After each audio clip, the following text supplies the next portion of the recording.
ꯑꯗꯨꯛꯀꯤ ꯃꯇꯤꯛ ꯋꯥꯏꯌꯦꯕ ꯃꯅꯤꯄꯨꯔꯗ ꯄꯨꯁꯜꯂꯛꯏꯕ ꯄꯣꯠꯁꯤꯡꯁꯦ ꯑꯇꯣꯞꯄ ꯁ꯭ꯇꯦꯠꯁꯤꯡꯗꯒꯤ ꯄꯨꯁꯜꯂꯛꯑꯒꯁꯨ ꯒꯨꯋꯥꯍꯥꯇꯤꯗ ꯒꯣ ꯗꯥꯎꯟ ꯑꯣꯏꯕꯅꯤ ꯈꯪꯗꯦ ꯁꯤꯜꯆꯔꯗ ꯒꯣ ꯗꯥꯎꯟ ꯑꯣꯏꯕꯅꯤ ꯈꯪꯗꯦ ꯅꯥꯒꯥꯂꯦꯟꯗ ꯒꯣ ꯗꯥꯎꯟ ꯑꯣꯏꯕꯅꯤ ꯈꯪꯗꯦ ꯍꯥꯏꯔꯤꯕꯁꯤꯡ ꯃꯐꯝꯁꯤꯡꯁꯤꯗ ꯃꯈꯣꯏꯒꯤ ꯒꯦꯠꯋꯦꯁꯤ ꯑꯣꯏꯔꯒ ꯃꯐꯝꯗꯨꯗ ꯄꯣꯠꯁꯤꯡꯁꯦ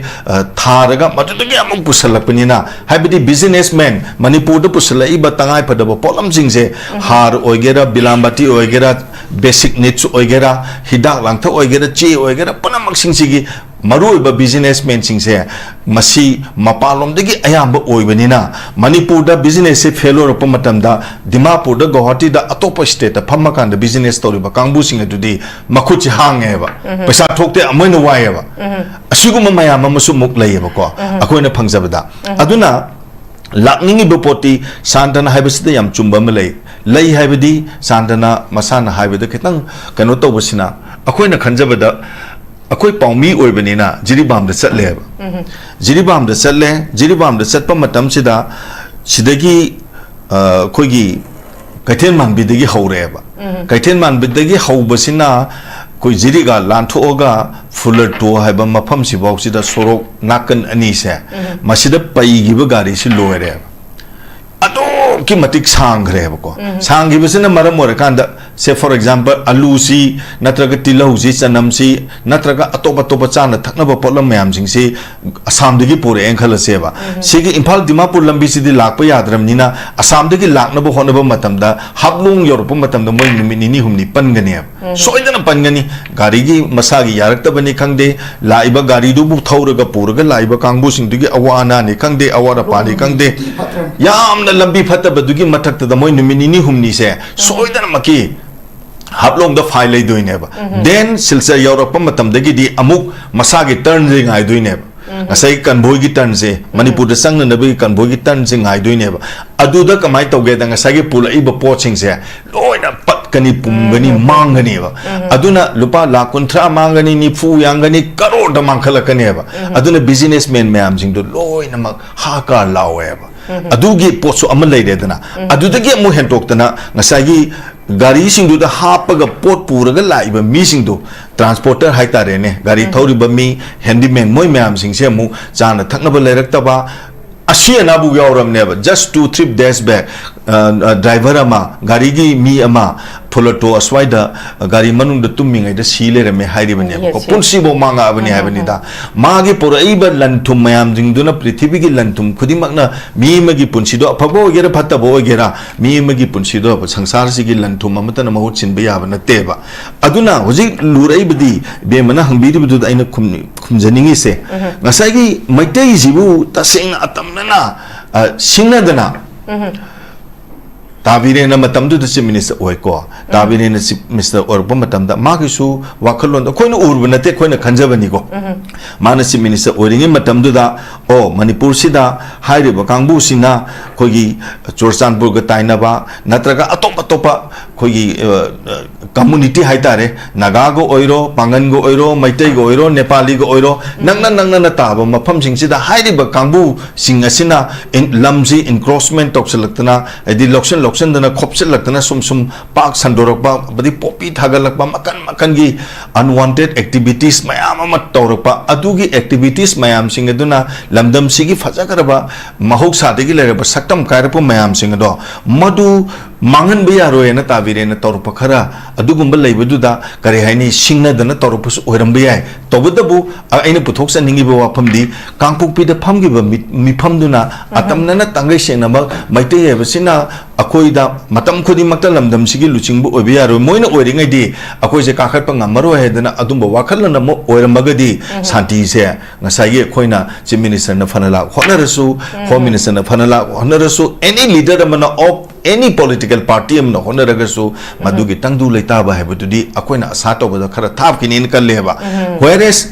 अखोइगी मणिपुरदा लेरिबा मियाम की दमकता थबक तौरनी है दना सरकार पाइबदा लारी हाइगेरा हाइरोरा पॉलिटिक्स ता इमेच्योर ओगेरा मैच्योर ओगेरा थोलक्तना मियाम की ने दना मखुत पांबोम तिंथोक्तना मियाम की दमकता कंठी ठोक्तना होनरिबा करेस मियाम अम पुथोक्तना होनरि सिंगसे ममा लेबा लोइ नुक्सिरि ngakतने ताबिरेंजु नुक्सिरिनी ममांग ममांग द पालंबा चीफ मिनिस्टर लाइगिद्रबा नोंगाग्रबा होजि हिंगिबा मयाम जिंगसु मणिपुर से नुक्सिदना मखोगी लमदम सिगी मुख्यमंत्री ओइदना चीफ मिनिस्टर ओइदना मियाम की लुचिंगबो ओइदना सासन पाइबिरि ngaktaneबको होजि अशोइब मयाम अम लैरिसे वीरेंद्र ओजा से एस सीनियर जर्नलिस्ट अम ओइना ओजादा इना लाक्चनिंग बो वाफमसी ओजा नहान खुगी होम मिनिस्टर अमदी डेप्यूटी सीएम लोसिदी खोयाउना हाइरिबा हानगी खुगी लियांगमै इचिलिनाउ तरुक मतुक मतुक कागा लैगिदबसिगा सिना मरम ओइरकांदा मेगी तांग तरा तरेतगी ओइरंगनी if I am not wrong subject to correction मसिदगी हारिबा नेशनल हाईवे सिदा ब्लॉकेट थमकपसी अमुक कुकी सिंगना मखोगी मायोक्ता अमुक काउंटर ब्लॉकेट से थमकपने हारिबा काउंटर ब्लॉकेट से थमकपसी हंदोकनबगीदमक्ता हारिबा खोगी डिप्यूटी सीएम लोसिडिको मदी होम मिनिस्टर ओजा गोविंदासना यूनाइटेड नागा काउंसिल गा वारी सानरकांदा मसी मखोइना नागाना चथरिबा ब्लॉकेट सी हंदोअनगे हाइबगे एश्योरेंस अमदी ओजा पिरमे अदुगी हेक पिरमबगी या पिरमबा मतुंग अदुगा कुकी सिंगना लितान सी हांगदो ए चथोक चसिन तौरे हाइबा हेक नोंगान बतांग तरागा मरी सिदगिनी हाइरिबा मियोय मसागी लौगी लौफम येंगदना लैरिबा मियोय सिंगदा मखोइना अटैक तौरपदा मियोय अमना खुदक्ता सिरगा अहुम अमना सोकपनी अमना अमुक याम तमथीना सोकपनी अमदुसु दुम लैखिद्रे अनि अमना हजे हजे ग्रीम्सदा लायेंग लाइकनरगा लैरी सिगी मतांगदा ओजा पिरमिबा एश्योरेंस तुगा थोगलाइबा सिदा खोगी पीस से रेस्टोर तौगद्रा हाइबगी थाजबसी लेगा के माइकैदगिदी खोगी शांति से हंजले हाइबगी वाफम अमसु थंबनिना ओजा खोई पीस से रेस्टोर चप चाना तौगद्रा हाइबगी थाजबसे लैरुबसी थोइबा थौदोक्सिनदी पीस से रेस्टोर तौदे हाइबगी ममी मदी चाउना तारी सिग मतंगदा ओजागी ओइबा वारोल से करी कमाइना थंबिनी ओजांग दंग थंबियो या लेमा thank you very much as a journalist मोइना को वाफम खरटेन तकना एज ए इंट्रोडक्टरी दे थमजगे अइना हाइसनिंगिबसे अइना थमजनिंगिबा वाफमसी मणिपुर सिदा 2023 की मे की तारीख अहुमदगी इरांग से थोलक्तना मणिपुर से ngasi फावबसिदा शांति हैबसी लेरक्त्रे मिपुम खुदिमक सिंगसे हाकार लाउना ममाई मको खंगदना वानरे हैबदुदी अखोय पुनमक लोन यानरबो वाफम हाक्तनी तौबदबो सरकारना शांति थमननबा सरकार से याम कन्ना माइकई खुदिमक्ता सिजनबा याबा रिसोर्स सिजनदना मणिपुर सिदा लैरिबा मिपुम खुदिमक से वारे कमाय तौदना मसिबो शांति हंजलंदना महौसागुमना अखोयसि नुक्सी चानना लेमिनगदगे हैदना अरैबा पांबई पुनमक से सिजनदना कन्ना होनदना लाए होनबसी हेक होनबगा करिगुंबा दिलमा ट्रीटी अमा नत्रगने एग्रीमेंट अमा यानदना खोनदना हेक लोरबा मतुंग सिदैस्तको खोगी एक्शन सिगी रिएक्शन से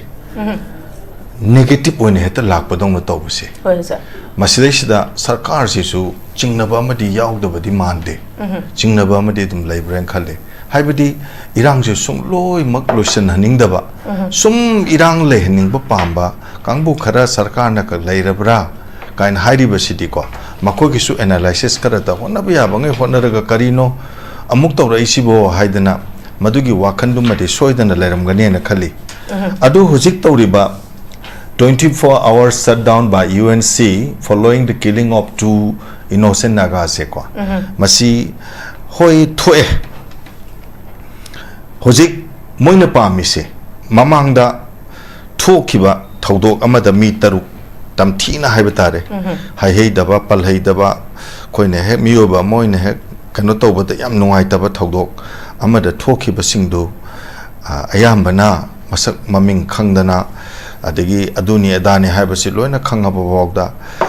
kari haisige yamna athuba prom action justification pd habagi warowdana leiringai maraktuda ngarang nahan tarik tara marisi amuk ayuki pung tare makhai mukta ba doida masa ke lauda jatana khotana tawringai sida unexpectedly lanka gi lomi ni haigadra khungi mi khunja ni haigadra marai bak thikre ani mana amuk soktana hojekse hospital da laikan natana leiri black ningi ba point ko sarkar haibasidi sarkar dubu singnaraba lebak tu da chatnariba ain du sangbidan dubu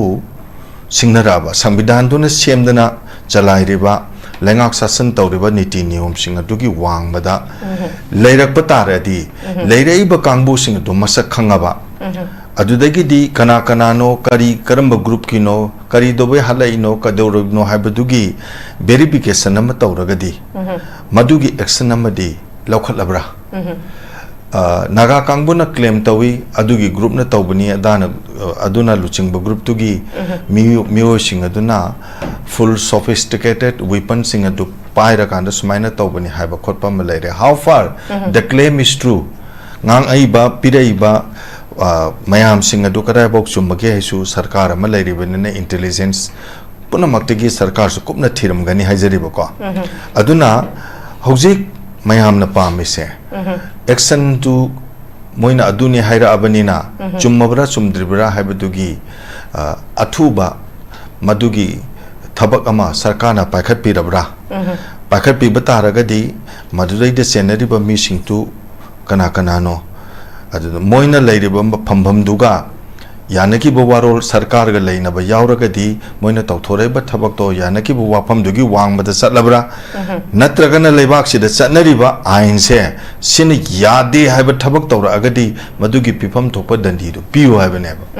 aduna hojiksi UNC na hairisi series of such kind of thing mayam ama matang sum thoksa lakpasina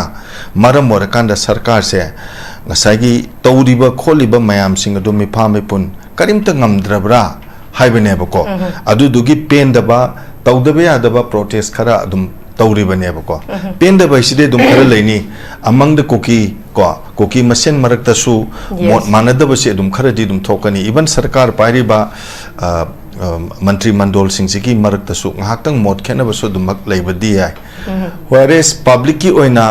miyam gi oina common platform amada lakpa matamdadi aigi magi nungaina daba dudi soidana thadora kaneba adu taruga miyam gi oiba issue du da punna sangjalakpadi ai soidana oigane ne khali lurai ba poti sarkar na miyam gi yenga kanda santi porake ba akan ba kholaw ama lawring ai sida santi si sungtham thamba yaroi haidana irang thohna ba atamnana kanagumba khara leirabra haiba potse asi akoigi sarkar gi nataba adagidi any agency amagi sunataba praja miyam gi sigi marakta su kari nuni tawrijibo khemsa nuksibagi wanate ko adugi adagi migi wa sona nataba elements mayam gi general public sina khalleba while the government is having some endless endeavor or effort to bring normalcy in the state adu kan honoring marak sida honabaga ekta sumaina negative reaction ama laktana hingsa gi thokdo amakak thorhalak pase masina amuk santi gi khongthang de document ka heleba hoi kana gumba kharana penadadana amma matawdana haining ba haiba khotpa dudi lerambiyai adu ainu jinga sa harido among the BJP or among the sarkar pairamba sing sigi marakta su motse differences mayam amadi miyam amang soidana tholakaneba adu aina journalist ama oina haining badi ahan bagi round ge loselak pasida lanka hariba khunjida ko yam thoning daba mawong amada thokiba hingsa gi thogdo amada lanka gi khunja ani punsi lomkre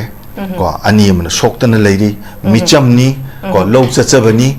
adai gi surrounding akoi baduda kana karam ba group lady have se sarkar na soidana maki khangam gani khangam magadi aine yade haiba mihan mipun tawriba khulai paidana ama tawdana chaliba kholiba mayam singado adugi mathakta sarkar na athuba matamda thaba ama lakhalla kana miyam da yes sarkar ama leibagi haunabi matungina khoi tawbam thokpa khara tawi haibadudi soidana ulakine na khali madu atenba matam khara sida akoi yengminaba amadi changbra na ai ahan besida dumaina thamge. Okay, thank you very much Oja. Birendra khoina hojik yengba yari si kari haini ngasagi khoi gi tongan ba khoi gi ethnic furup si kuntra ga taruk ni tari se masida khoi gi kuki naga meitei si yam chawba khoi gi responsibility se legre tongan ba khoi gi makha da lak ba clan ngak tani adubu masida kari haini lan se loishal haning da ba element khara yaura iba adagi every ethnic group ta hai ba khoi gi khoi gi element sing lohening da irang lohening da ba ethnic group putting maki sigum ba element irang lohening da ba yaura ise Oja Birendra masi kari karamba habidi kari haini masigi issue si khoi hana dagi ethnic group khuding maki gi element se loin yawe haidi khangi adu itaraga su adumak masi na makha si hojik chu dum haijabagi wani tongan ba ethnic group ki element su adumak leite haiba su yaroi adum masi matang se kai haini khogi lengak na su dumak khangi aduga every khogi community khuding mak na su dum khangi ba aduna nakalamaromda akhoi esa maitai si akhoi manipur da maitai se big brother gi role ne haidana lai adumak bu adum nakalamaromda khogi without territorial limit ki matang da su dum oja adum nagalim ko jadagi jalarang singna jalangam aduga amuk kokina separate administration tan bagi wafam si adumak yaudana laigrabane aduna sigi phibam se leiringa gi kano sida khoiga kukiga nagaga gi history emsu laigre oja aduda maitaina achauba adum as a mediator ama oirakanda adum yasanana bagi wari su laigi adumakpu still haujiksi adumak tongan ba khoigi ethnic group gi kahani elementsing lan lotion haning da base oja lairi haibasidi oja mayek sengna I think not only cookie khaktana tana adum tongan bagi su yaura bra habagi chingna basi su oja adugi hangba ya bagi wahang ama khaksu tanja si yaura bra haina khali sigi matang da oja gi mo che kari comment anchor na hangbiri du ko both my respected panelists ani ne so habire ba ko let me put something also yes akogi samaj de leminari simi loina makal yam banena but akoina tajabasi akoina naina jabasi de intellectual kangbu ko intelligence ya kangbu akiri lairi la so hairaba samaj fana uba irang purang thoning daba kangbu singse ayamba matamda wafam kudim sen naina jai tana jai mano kari harake do khoi khangi tawbodabo aina haijaning ba makhak lei mayam na pangang na basi reality da mangang ba natragana bab na saraga amangang bako anisina yam critical oraba akogi hausiki matam sidadi reality da khara khong thangjin biraga madugi posakto mayam da lamdam sida lereba miyam da irrespective of their religion ko adudai du thambi bana di phabrain khali irang si santana so habira oza asangla so habira aigi onusu mayam dagi khoina khomjin jaba khoina tasen jara pudu aigi personal natana mayam dagi fangjara pudu amuk thamjage ba ko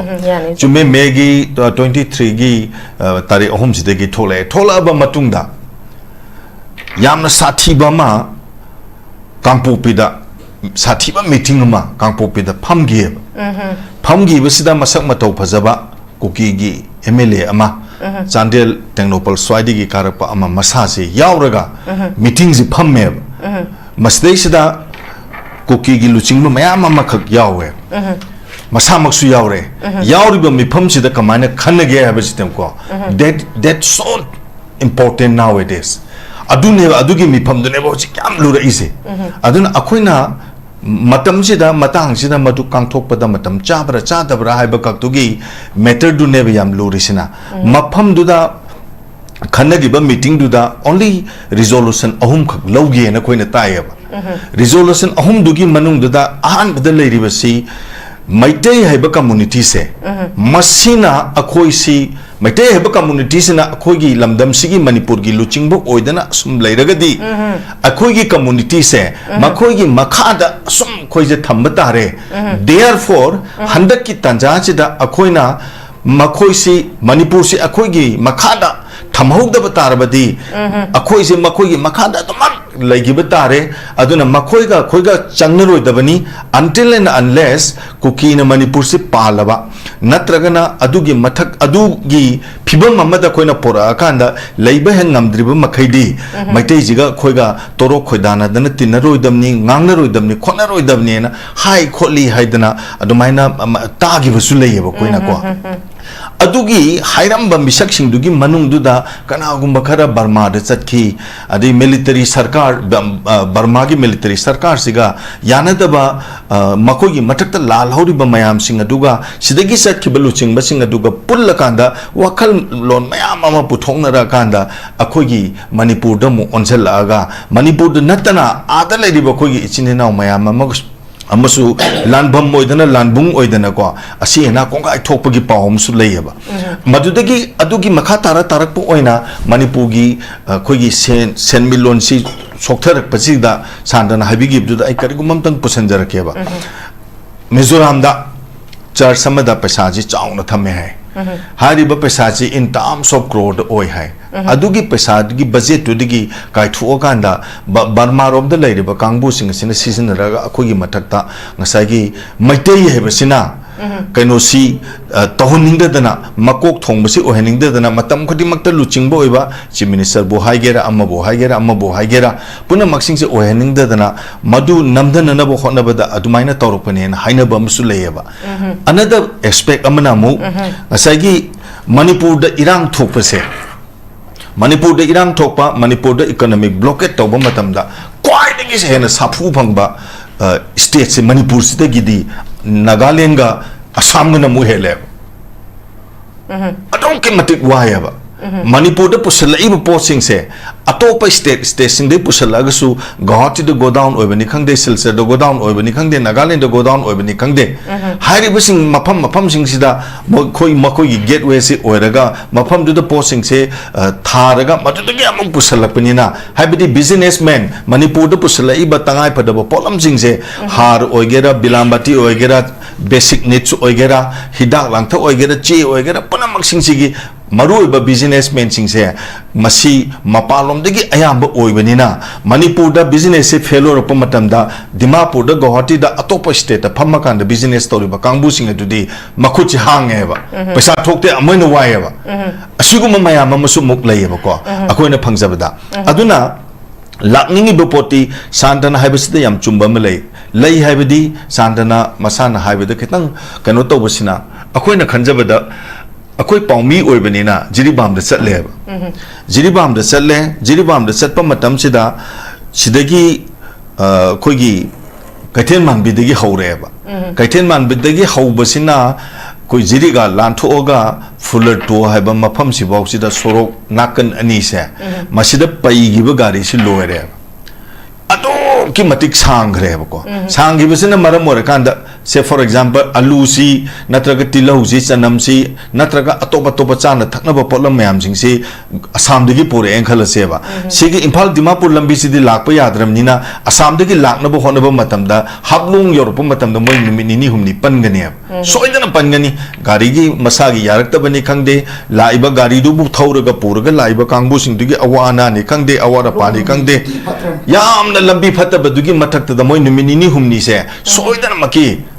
hablong da file lay doine ba then Silchar Europe matam dagi di amuk masagi turn ring ai doine ba asai kanboi gi turn se Manipur da sang na bi kanboi gi turn sing ai doine ba adu da kamai tawge da ngasai gi pulai ba poching se loina pat kani pumgani mangani ba aduna lupa la kontra mangani ni fu yangani karo da mangkhala kani ba aduna businessman mayam sing do loina mak ha ka lawe ba अदुगी पोसो अमल लेदना अदुदगी अमु हेंटोक्तना ngसागी गाड़ी सिंदु दा हापगा pot पुरगा Laiba मी सिंदु transporter हाइतारेने गाड़ी थौरिबा मी handyman मोय ma'am सिंसे अमु जाना थकनबा लेरक्तबा अशी अनाबु यावरमनेबा just 2-3 days back driver अमा गाड़ी की मी अमा फुलटो अस्वाइदा गाड़ी मनुंग द तुमिंग द सीले रे में हाइरि बने को पुंसी बो मांगा बने है बने दा मागे पुरैब लंथुम मयाम जिंगदुना पृथ्वी की लंथुम खुदिमकना मी मगी पुंसी दो फबो गेरा फतबो गेरा मी मगी पुंसी दो संसार सिगी लंथुम अमतन महु चिनबे याब नतेबा अदुना हुजि लुरैबदी बेमना हंबिरि बदु आइना खुमजनिंगी से ngसागी मैतै जिबु तसेंग अतमना सिंगदना ताबीरे न मतम दु चिफ मिनिस्टर ओइको ताबीरे न चिफ मिनिस्टर ओरब मतम दा मागिसु वाखलोन द खोइन उरब नते खोइन खंजबनी को माने चिफ मिनिस्टर ओरिंगे मतम दु दा ओ मणिपुर सिदा हाइरिबा कांगबु सिना खोगी चोरचानपुर ग ताइनाबा नत्रगा अतोप अतोपा खोगी कम्युनिटी हाइतारे नागा गो ओइरो पांगन गो ओइरो मैतै गो ओइरो नेपाली गो ओइरो नंगना ताब मफम सिंगसिदा हाइरिबा कांगबु सिंग असिना लमजी इनक्रोचमेंट तोक्सलक्तना एदि लोक्सन दना खोपसलक्तना सुम पाक संदोरकबा बदि पोपी थागलकबा मकन की अनवांटेड एक्टिविटीज मयाम अमा तौरकबा अदुगी एक्टिविटीज मयाम सिंग अदुना लमदम सिगी फजागरबा महौक सादेगी लेरबा सक्तम कायरपो मयाम सिंग दो मदु मांगन बियारोय न ताबीरे न तौरप खरा अदुगुंब लेबदुदा करे हाइनी सिंगनदना तौरपस ओरम बियाय तोबदबु आइना पुथोक सनिंगिबो वाफमदी कांगपुकपीदा फमगिबा मिफमदुना अतमनना तंगै सेनबा मैते हेबसिना अखोइदा मतम खुदिमक्ता लमदम सिगी लुचिंगबु ओबियारो मोइना ओरिङैदि अखोइसे काखटपा ngमरो हेदना अदुंबो वाखलना मो ओरमगदी शांति से ngसाइगे खोइना चीफ मिनिस्टर न फनला होनरसु होम मिनिस्टर न फनला होनरसु एनी लीडर अमना of any political party am no honoragasu madugi tangdu leita ba hebududi akoina asa tobada khara thap kinin kalleba whereas अखोई की मणिपुर लेरिबा मियाम की दमकता थबक तौरनी है सरकार पाइबदा लारी हाइगेरा हाइरोरा पॉलिटिक्स ता इमेच्योर ओगेरा मैच्योर ओगेरा थोलक्तना मियाम की ने मखुत पांबोम तिंथोक्तना मियाम की दमकता कंठी ठोक्तना होनरिबा करेस मियाम हम पुथोक्तना होनरि सिंजे ममा लेबा ओइ नुक्सिरि गाक्तने ताबिरेंजु नुक्सिरिनी ममांग द पालंबा चीफ मिनिस्टर लेगिदरबा नोंगाग्रबा होजि हिंगिबा मियाम जिंसु मणिपुर से नुक्सिदना मखोगी लमदम सिगी मुख्यमंत्री ओइदना चीफ मिनिस्टर ओइदना मियाम की लुचिंग सासन पाइबिरी ngaktaneबको हुजिक असोइब मयाम अमा लेरिसे सस्पेंशन ऑफ ऑपरेशन दे लेबा कांगबु कुकी की कांगबु ओइगेरा अम्मगी ओइगेरा सांतन ngasa हाइबदु यम चुम्मेबा undisclosed होइबा मयाम अमासे मसी मशरूमिंग अखोई की हुजिकी मतम सिदा मसिंग थिंगमदना को दमा द लेरबनेबा तमिंगलोंगी एरिया दा ओकलोंगी एरिया दा ओइगेरा अमदगो ओइगेरा ngसागी यानगी बचुक्ति दुगी अखोइने तागी बदुगी ओन तैनबदा मफम खंगदना सुमाइने लेरमे हाइबा मयाम अमा मीडिया दा ई पाउसिंग सिदा अदगी सोशल मीडिया लोइ पुथोकना रइनेबा असिम पुनमक मयाम सिंगसे खंगा कांदा ngसागी ममा लेबाक नुंगसिबा हौजिंगना मियाम बि लुचिंगबु ओइबा कांगबु सिंग असिना पांगन थोंगा थबक तौबा ngamdrise अदाइदना करी लेबनोबा हाइबदी गवर्नमेंट फेडरल स्ट्रक्चर लेबा इंडिया गवर्नमेंट गा मणिपुर सरकार की मरक्ता लेनरिबा रिलेशनशिप सिदा मुख्यमंत्री की मथौदांग से यूनियन गवर्नमेंट इपीपीबी दरबरा इपीपीबी रक्तबदुना मरम ओरकांद ऑनरेबल चीफ मिनिस्टर से नत्रगा होम मिनिस्टर से नत्रगा लुचिंग बसिंग से मसी ममाइ द माइकुम खुमबरा इकाइ नुसी यानरबरा हाइबो पोटसु लेयबा अदगे अतमनना मु गवर्नमेंट ऑफ इंडिया से करिगी दमक्ता मणिपुर की मुख्यमंत्री अमदा मणिपुर की चीफ मिनिस्टर अमदा मावंद पिबम थोपा हक तो शक्ति दु पीरकांद लेबाक शासन जे थंगै सिंगना तहोंद्रिबन करिगिनो असि अखोइ मयामना होजिकसे पुन्न नैनरकांदा इरांग थोकनरबदि नतबा इरांग जि लाक्सननबगो होनरप मतमदा तरे तरा थोकना सिगुम सुंबा मयाम अमा लेब्रा लेरगदि मसिदा खोइना करि पांबै पुथोकांदा करि हाइसिगे लेबाक सिदा लमदम सिदा शांति सि माइना पोरप मतमदा अखोइना मतेंग दो कदाइबो पांगब ngamgदगे हेबसे मसि अखोइना खल्लगा तौगदबनेबा अदो आइना लोशलपदा आइना हाइनिंगिबो portico ngasiगी wanateko ngasigi discussion gi phambamsigi wanateba akoina sum taba matamda discussion not only we learn it from respective discussion ko adudagi koina taba khaktana tana somewhere dagi sum taba matamda su akoina नुआइजदब खर लेयबको as a rational thinker as a sensible human being ko yamna righteousness oiba lamdam sibu yam nungsi jaba legidraba ipai pu sing duna khogi damakta ka thoki bado adugi khoina ngasi leimana mahai mana ma makhogi mafam da sadan chali katli je masi awat pa mayam mana thalle ko ina khanjala kanda habidi khoina kachari bise masi mahi yandre ko kaina khanjaba mi mo oina akhoina thamningba wafam khara leyeba matam mamada risang sing lerame RK Dorendro lerame Radha Vinod Koijam lerame Waheng Bom Nipa Masa lerame Ali Mudin lerame ko moi matam da Manipur University porami adegidi Rims porami angam ba moi matam da moi gi thodang sing si loi na maglauram me biren gi matam da su ta biren angam bangai loi tokjarame ko mangon da Government of India gi support phangi da bai duna tongan ba mani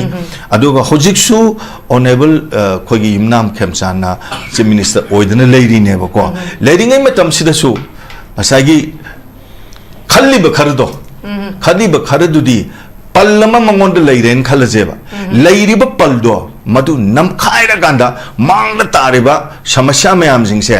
masigi khudum je laksal lakanda ai masi amuktang di